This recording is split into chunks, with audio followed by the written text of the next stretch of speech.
Yo, what is good guys, it's Jacob from Tiny Tips here, bringing you guys a brand new video. Today we're going to be going over how to do this super cool trippy ghosting effect. It's kind of like melting off of him. I actually did this effect in the Candy Paint video that I just released that's directed by me and Nick Welch Prod. Cole Bennett actually ended up commenting on Candy Paint's post, which is super cool. He said the video was super tough, which was really cool. But yeah guys, today we're going to be going over how to do this effect, and if you guys want to download the project file for this, it will be linked in the description below on my website, as well as my editing packs and presets. If you guys are looking for some cool editing assets to spice up your videos and you want to support me as well and support the tutorials I'm doing, go check out some of my packs. There's super high quality shit on there. Anyways, without further ado, let's hop right into the tutorial. Alright guys, so we are in FastFX here. This is the clip here from the music video. As you can see, the textures or the colors on this hat, darker tones are kind of just like coming off, they're shifting off and warping. We're going to be doing this effect here on this second scene here. So first, to start off, what you want to do is you want to duplicate this scene here, and then the top one here, we're just going to double click on that and we're going to open it up as a layer. So you guys can see we're not in the composition anymore, we're inside of this layer.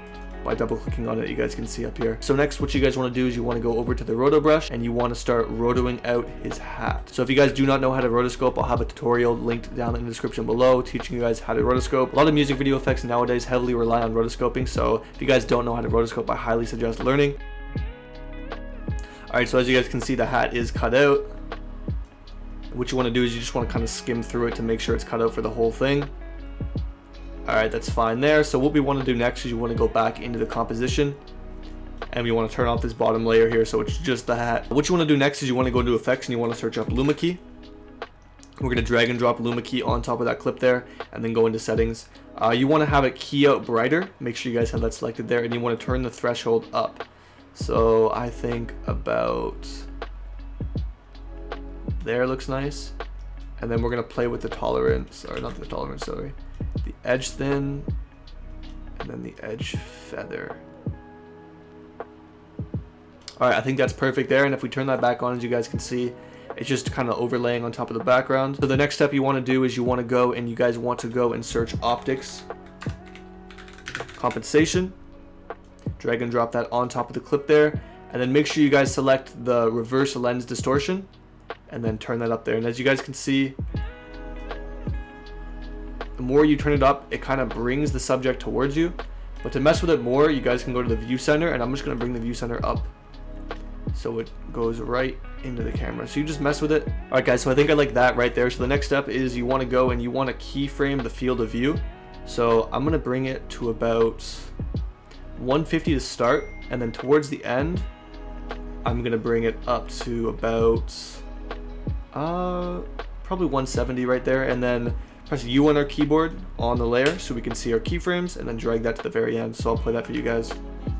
So that's not bad. It's kind of slow and not really to the point fast, so I'm just going to drag this keyframe backwards here, and I'll play that for you guys.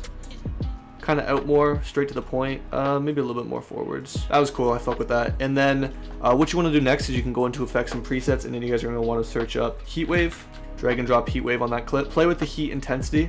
I like to turn mine all the way up, flow speed all the way up, blur amount all the way up. If you go down to heat blur setting and then turn the blur quality to accurate slow, gives it more of like a realistic look. So I'm just going to save that there before I play it out. Put that back one more time. I think that has too much heat intensity, so we'll bring that down to 50. Or sorry, too much flow speed, we'll bring that down to 50. Pull that back. Yeah, that's more of the look I was going for with that. You can see it's just kind of melting out of this hat into the camera. Alright, the next effect you want to apply on here is turbulence displace.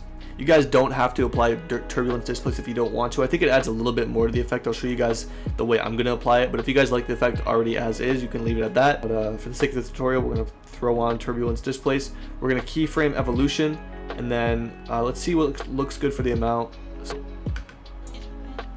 Cool, and then highlight these keyframes, right click, keyframe assistant, and then easy ease in, and we'll play that back. When you easy ease the keyframes, it just makes it more smoother. But yeah guys, that's pretty much it for the tutorial. That was the effect there. If you guys want to go and download the project file, it will be linked in the description below, as well on our website with our editing packs, super high quality assets. If you guys want to go check them out to support us. And yeah guys, thank you guys so much for watching, and I will see you guys in the next one.